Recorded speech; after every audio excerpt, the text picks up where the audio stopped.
Welcome to the Beyond Cinema studio up here at TIFF, presented by CELEBS.com. Luis Prieto, Agyness Deyn. Firstly, Luis, was it a crazy idea to take on this kind of cult film, or has it been like since I kind of was surprised that it was 1996, so it was so long ago already. So was that distance in time, did that make it a more comfortable challenge? Well, I mean, it was a crazy idea. It was a beautiful, crazy idea, and it was a huge challenge. And I didn't feel comfortable at the beginning taking the film, because I thought, I can't do that. I love Nicolas. I love his picture. As you said, some time had passed, and that was an advantage in a way. But it was a lot of responsibility and honor at the same time. And Nicolas himself is now, making English language films, of course. And so, was there ever did you consult each other during the making of it? Did he ever say to you, "Oh, I was thinking of remaking it myself"? Did that ever come across? Did he ever think about that? That didn't come across. What it did came across is that we were shooting, and all of a sudden Nicolas was in Cannes with Drive, and he won. And all of a sudden, we're extremely happy, but we know that he's coming to this later, to the set. So I think, at least personally, but I think everyone felt a little bit like, oh my God, God is coming to the set, And so we feel like, this is a lot of responsibility. And he hung out with us, so what we were doing, and he just said, you're doing a great job, this is your film, keep working on it. That's great. And in terms of finding your Frank and Flo, obviously Richard Coyle plays Frank, and Agnes, his girlfriend Flo. What were you looking for? What specifically attracted you to these guys? Well, for Frank, I was looking for someone that will have a charm, someone that you would like. I wanted an actor that you could empathize no matter what he did in the film. And what Frank does is, sometimes he's very nasty a couple of times. He's a really nice guy, but at the same time, he does really nasty things. So I thought, I need someone that people will trust, someone that no matter what he does, the audience will go with him.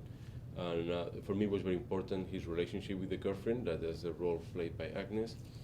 And I thought that both of them, they were just amazing together. And I thought, okay, I can identify myself with this couple. Obviously it's a relationship with a lot of problems, but I think people can see themselves in the relationship. And it was amazing just having Agnes in the film. It was like a gift.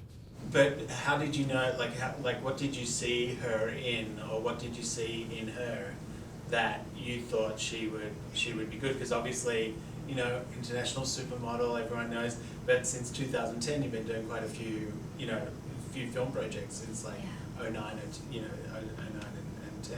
So was it you who were pursuing the roles, or were there opportunities that were coming to you that you just started taking at that time? I suppose, I've made the decision that I wanted to do this, and I was wanting to experience as much as I could on a gradient,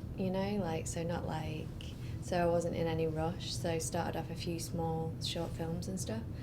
And, then I had an agent, obviously, then they're sending me stuff, and they sent me through the script, and, I saw Luis's work, and I was just like, wow, and knew that the two together would make something really different and special, because the script, is very London, and, it could have been something that was seen before, and I feel like what came out of it was this beautifully shot, and it has this magic about it that is hopeful, and Luis said, you go on this journey with these people, and you love them, all of them, even the bad guys,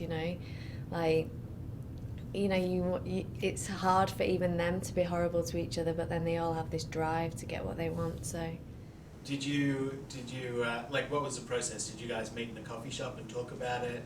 Did you Skype? Did you audition? Well, I auditioned originally for Danica, who's the drug mule, and I sent in a tape. My sister did it on her mobile phone. I ran in her work, and I was like, "You need to do this scene with me." She's like, "Okay," filmed it, and then sent it through, and then I went in. Right. It was fascinating because the whole process, because the producer told me, okay, there is a top model that wants to be an actress, and you're going to get the clips, and I said, well, I don't want to, get, conditioned by these things. Don't tell me who is it. I'll just look at the clips. I look at the clips. Honestly, I didn't recognize Agnes. She was fantastic. I say, okay, this is the actress that I like. I think she's great. I think she will do a great job. And the producer told me, well, that's the model. So I was a little bit shocked because the fact that I didn't recognize her. Like, wait a second. I looked her up and immediately I saw her pictures and I thought, oh my God, I'm so stupid. I didn't recognize her. And but her tape was so casual that I just didn't put 1+1. And I thought, well, great. We got Agnes in the film, and I really like her, and I thought she's fantastic, and Did it also, you probably had an instant catalogue of all her different looks, so you could choose what you wanted, and you kind of would know, whereas most actors wouldn't have that opportunity. It's almost like you've got 5,000 headshots or 10,000 headshots. Yeah, that's funny. Yeah, I don't know, I guess with red wigs, have you done that before? You probably have done it. Yeah, I've dyed my hair red, yeah. Not yeah. that long though, that was different. Okay. Remember when I first put it on, I was like, whoa, long hair, this is great. So for you, a lot of people are saying from the early photos that were released and the trailer that then came out that it did have a feel like Drive, that there was that kind of cool vibe to it. And for you as a filmmaker, how have you seen that transition from Bamboleo to now? Well, I was completely honored when those comments came out because I felt like, oh my goodness, they're comparing me with Nicolas. That is great. The funny part was that we were shooting while Drive was in Cannes, so none of us knew anything about Drive.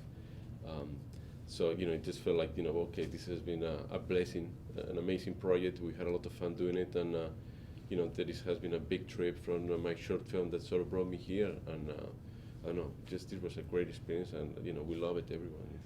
And encapsulating London in that way, for you, obviously Spanish-born, split your time now between Rome and the UK. Was it interesting to you being able to really kind of capture all these kind of parts of London that maybe you had or hadn't experienced before? Yeah, no, for me it was very interesting. It was fascinating to make a film in a city that you don't live, but you don't live there. So I think you look at the city with fresh eyes in a way, and one of the things that I knew is that I didn't want it to have the rainy London. I was looking for colors. I thought and actually we were very lucky because the sun was out while we were shooting. So I just looked for a colorful London that it was perfect for the story, for what I wanted to tell. And maybe the fact that I was coming from Italy, being an Hispanic, I was able to see things that maybe you might not see because you leave the city every day. So I felt really inspired when I was making the film because I was really amazed with everything that I was seeing. Yeah. Agnes, for you, being able to act, going back and forth now between modelling and acting, do you now have a preference? Do you think, I would much rather be acting right now, or much rather be doing this campaign? Or is it just the mix of things just keeps you creatively satisfied? I think at the 4 years ago when I decided, obviously, I was still modelling and stuff. But I feel at a certain point you kind of have to go with what makes you happy, and this whole experience with Pusher and the whole crew has really consolidated that hunger that I have to carry this on. And I suppose the more and more I do it, there's less time for that, and I get more fulfillment and enjoyment for this. So I kind of feel like that's where I kind of instinctually am going to. So these days, would we more often find you catching a movie than at Mercedes-Benz Fashion Week or something like that that's happening right now? I think that has always been the case anyway, So, yeah, I love film and. And seeing yourself on screen in that way, is it a different relationship seeing yourself working? Yeah, it's interesting, because it's. Obviously it's okay, that's how that looks, and that I experienced that in that way, and that's how that translates. And it was a really interesting, watching it and seeing that, it actually being so engrossed in the story. And last night was the first time I'd seen it fully.